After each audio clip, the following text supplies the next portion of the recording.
దేవునికి స్తోత్రం. అందరికీ నా హృదయపూర్వక వందనాలు. ప్రయిస్తున్నాడు దేవుడు మిమ్మల్ని మీ కుటుంబాలను దీవించి ఆశీర్వదించును గాక. ఈరోజు దేవుడు మనందరి కొరకు తెలియపరుస్తుండే అద్భుతమైన వాక్య సందేశం విందాం. కీర్తన గ్రంథము 34వ అధ్యాయం 10వ వచనము. సింహపు పిల్లలు లేమి గలవై ఆకలిగొనును, యెహోవాను ఆశ్రయించు వారికి ఏ మేలు కొదవై ఉండదు. దేవునికి సమస్తమైన మహిమ కలుగును గాక. ఈ గొప్ప వాగ్దానం మనందరి జీవితంలో నెరవేర్చబడును గాక. ఆమేన్. చూడండి, దేవుడు ఈరోజు తెలియపడుతున్నట్టు అడవికి రాజుగా ఉండేటువంటి జంతువు సింహం అండి. అది దేన్నైనా బెదిరించగలుగుతుంది, ఎక్కడి నుంచైనా ఆహారం పెట్టుకురాగలుగుతుంది, ఆహారం తీసుకురాగలుగుతుంది, తినగలుగుతుంది. అట్లాంటి అంత గొప్ప ధైర్యశాలైనటువంటి సింహానికే దాని పిల్లలు ఒకవేళ లేమితో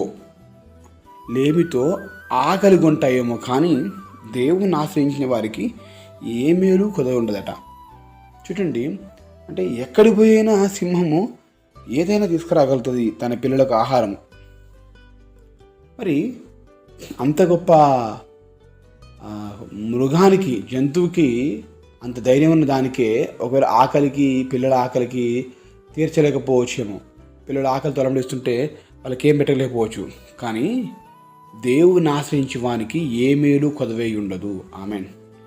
అంటే ఇక్కడ ఏంటంటే ఎంత బలమున్నా, ఎంత ధైర్యం ఉన్నా, ఎంత తెలివి ఉన్నా, ఎంత బెదిరించేటువంటి తత్వం ఉన్నా కానీ వాళ్ళు లేమితో ఆకలి కొంటారు. కానీ దేవుని ఆశ్రయిస్తే మాత్రము వారికి ఏమి కొదవ ఉండదు అనే వాక్యం, అద్భుతమైన విషయం దేవుడు తెలియపరుస్తున్నాడు. నిజమే అండి. సింహానికి గొప్ప ధైర్యం ఉంటుంది, దేన్నైనా చీల్చగలుగుతుంది, దేనితో అయినా పోరాడి విజయం పొందగలుగుతుంది. అట్లాంటి దానికే ఆహారం దొరకక తన పిల్లలకు ఏం పెట్టాలో అని చెప్పేసి ఆలోచిస్తుందట. అయితే దేవుడు చెప్తున్న మాట ఏంటంటే, అంత గొప్ప సింహానికే తన పిల్లలకు ఆకలి పెట్టడము, ఆకలి తీర్చడానికి దానివల్ల కాలేదు, కానీ ఒకవేళ అట్లాంటి దానికి కూడా కాకపోవచ్చు, కానీ నన్ను ఆశ్రయించిన నీకు ఏమీ కొదవ ఉండదు, ఏ మేలు కొదవ ఉండదు. నువ్వు ఏ మేలు కావాలని ఆశపడుతున్నావు, ఆ మేలు నా దేవుడు నీకు దయచేయును గాక, ఆ ఆశీర్వాదం నీకు దయచేయును గాక. నీ దగ్గర ఒకవేళ తెలివి, జ్ఞానము ఏదైనా ఉండొచ్చు ఒకవేళ, కానీ ఆ తెలివి, నీకున్న జ్ఞానము, నీకున్న ధైర్యము నీకు ఏమీ తీసుకొచ్చి పెట్టలేదు. దాని ద్వారా మనం ఇంకా నష్టపోతామే. మన సొంత తెలివి, సొంత జ్ఞానం, సొంత డబ్బు, సొంత ప్రవర్తనతో కూడా నష్టపోయేలాగా చేస్తుంది.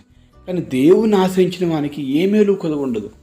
ఈరోజు నాకు అంత తెలుసు అని అనుకుని నీ సొంతంగా ప్రయత్నం చేయకు. దేవుణ్ణి ఆశ్రయించు, దేవుని సొంతంగా చెప్పు, ప్రభా నా పరిస్థితి అని దేవుడు చెప్పు.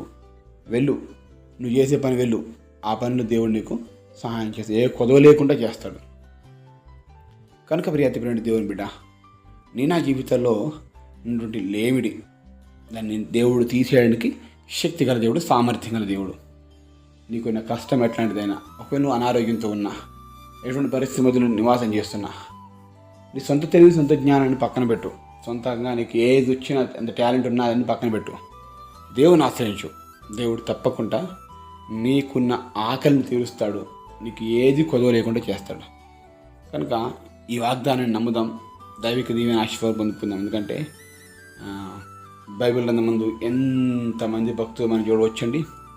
అందరి జీవితాల్లో ఉన్నతమైన స్థాయిని దేవుడు తీసుకొచ్చి పెట్టాడు. ఈరోజు నా జీవితంలో కూడా అట్లాంటి గొప్ప స్థాయిని ఇవ్వాలని దేవుడు ఆశపడుతున్నాడండి. ఇది ముమ్మాటి సత్యం. ఈ మాట నమ్ము.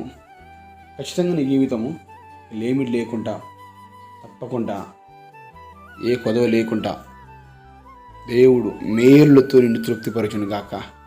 దైవిక దీవెన ఆశీర్వాదం నిన్ను బలపరచును గాక. చక్కటి ఆరోగ్యాన్ని దయచేయును గాక. చక్కటి ఆశీర్వాదం దేవుడు మీ పైన కుమ్మరించును గాక. కానీ ఎంత గొప్ప వాగ్దానం దేవుడు తెలియపరుస్తుండగా దేవుని చూద్దాం, తద్వారా దైవిక దీవెనలు పొందుకుందాం. ప్రార్థన. మహాగణుడ, పరిశుద్ధుడ, ప్రేమ గల తండ్రి, వందనాలు స్తోత్రాలు.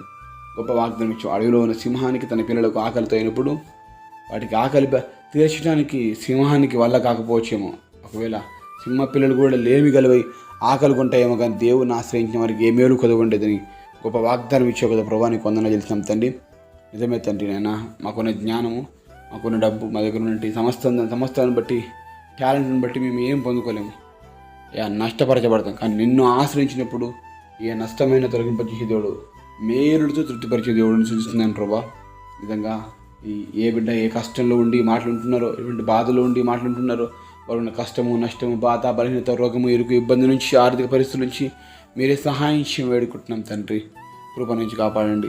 నేను నా మహిమార్థమైన నిలబెట్టి వాడుకునే సహాయం దయచేయమని, ఈ దినమంతా నీ సంరక్షణలో నీ కృపలో ఎదురున్నట్టుగా కృప దయచేయమని యేసు శ్రేష్టమైన నామములో కృతజ్ఞతలతో అడిగి వేడుకొని పొందుకొని చూన్నాం మా ప్రియ పరలోకమందున్న తండ్రి. Amen, amen, amen.